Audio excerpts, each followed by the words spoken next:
De har fundet en deroppe, som kan føre jer sikkert frem.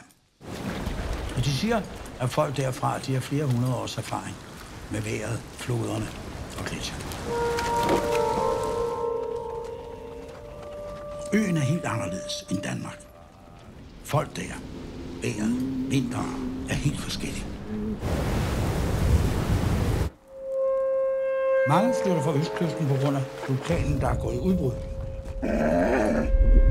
Ja, I passerer jo nok ikke lige forbi vulkanen. Det kan godt blive svært at aflæse floderne, som kan stige mere end normalt.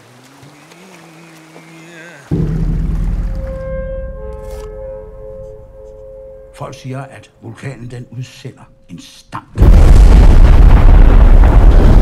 Og så må man jorden have skidt i bukserne.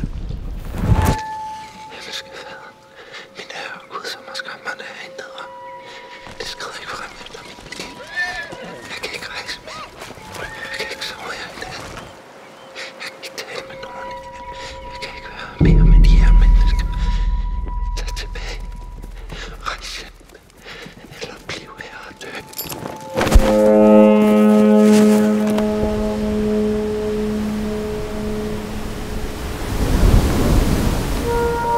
Jeg ved godt, at din opgave indimellem kan forekomme gigantisk. Der er jo ikke nogen, der bilder sig ind, at det bliver nemt. Og derfor bliver du udvalgt. Men glem det. Og tænk på apostlene, der blev sendt ud for at prædike for verden. Hele verden og alle i den.